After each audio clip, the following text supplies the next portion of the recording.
ఏది అయినా ట్రై చెయ్యి ఆచి చికెన్ మసాలా. ఆచి చికెన్ మసాలా. అభిషేక్ శర్మకి ఏమైంది? వరుసగా 6 మ్యాచ్ల్లో 4 మ్యాచ్ల్లో డకౌట్. 0-0-0 అంటే ఎంత విధ్వంసకరమైనటువంటి బ్యాటర్ మనందరికీ తెలిసిందే అభిషేక్. కానీ నిలబడకపోతే డక్అవుట్ అయ్యేటువంటి పరిస్థితి.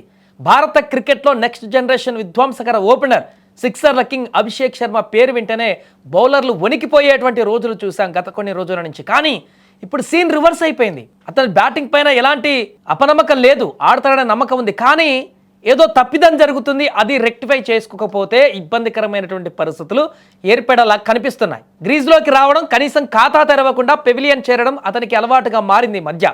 అసలు అభిషేక్ బ్యాటింగ్కి ఏమైంది? పరుగుల సునామీ సృష్టించాల్సినటువంటి ఆ బ్యాట్ నుంచి వరుసగా సున్నాలే ఎందుకు వస్తున్నాయి? ఈ టోర్నమెంట్లో 2 సార్లు డక్అవుట్ అయ్యాడు 2 మ్యాచ్లలో. ముఖ్యంగా పాకిస్తాన్తో జరిగిన హై వోల్టేజ్ మ్యాచ్లో అభిషేక్ వైఫల్యం తర్వాత అందరి నోట కూడా ఇప్పుడు ఇలాంటి ప్రశ్నలే వినిపిస్తున్నాయి.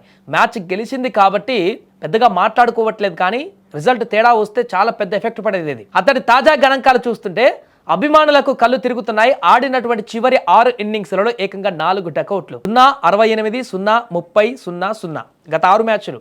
న్యూజిలాండ్ పైన 68-30 పరుగులతో 2 ఇన్నింగ్స్లు అద్భుతంగా ఆడినా అక్కడ కూడా 2 సార్లు డకౌట్ అయిపోయాడు. T20 ప్రపంచ కప్ లాంటి మెగా స్టేజ్లో బాధ్యతగా ఆడవలసింది పోయి వరుసగా డకౌట్ అవుతూ టీమిండియాను కష్టాల్లోకి నెట్టేసేటువంటి పరిస్థితి ఏర్పడింది. మిగతా బ్యాటర్లు అద్భుతంగా రాణిస్తున్నారు కాబట్టి అభిషేక్ ఫెయిల్యూర్ మనకు బటన్ పడట్లేదు. అభిషేక్ శర్మ టాలెంట్పై ఎవరికి సందేహం లేదు. కానీ అంతర్జాతీయ క్రికెట్లో కేవలం అగ్రెసివ్ గేమ్తోనే నెట్టుకు రావడం సాధ్యం కాదని తాజా ప్రదర్శన నిరూపిస్తుంది. సీనియర్లు కూడా అదే చెప్తున్నారు. పరిస్థితుల తగ్గట్టు ఆడేటువంటి పరిణామం కూడా. కొలంబోలో ఇక్కడ స్లో పిచ్ ఉంది, బంతి బ్యాట్కు రావడానికి ఇబ్బందికరమైన పరిస్థితి ఉంది. ఆల్రెడీ 3 బంతులు ఆడాడు, కొట్టే ప్రయత్నమే చేస్తున్నాడు కానీ తగలట్లేదు, అది వెళ్ళట్లేదు, సరిగా కనెక్ట్ కావట్లేదు అనుకున్నప్పుడు సింగిల్ రొటేషన్ చేసి కొద్దిసేపటి తర్వాతనే ట్రై చేయాలి. కానీ అలా చేయలేదు అభిషేక్. వరుసగా 1 బాల్ విఫలమైంది, 2 బాల్ హిట్ అయింది విఫలమైంది, 3 బాల్ హిట్ చేశాడు విఫలమైంది, అయినా 4 బాల్ హిట్ చేశాడు, క్యాచ్ ఇచ్చేసి అవుట్ అయ్యాడు. మొదటి బంతు నుంచే భారీ షాట్లకు ప్రయత్నించడం, బౌలర్ల వ్యూహాలను పసిగట్టడంలో విఫలమవడం అతనికి ఇప్పుడు శాపంగా మారుతున్నాయి.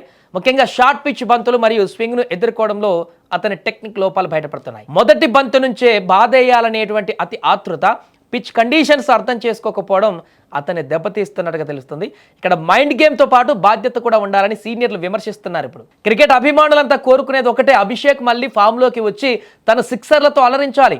తను ఒక్కసారి నిలబడితే ఎలాంటి విధ్వంసం సృష్టిస్తాడో మనందరికీ తెలిసిందే, ఎలాంటి సందేహం లేదు. కానీ అన్నిసార్లు బంతులు అనుకూలంగా రావు. కొన్ని సందర్భాలలో బౌలర్లు దాటిగా బౌలింగ్ చేస్తారు, ఆ తర్వాత ఇబ్బందికరమైనటువంటి పరిస్థితులు ఎదురవుతాయి.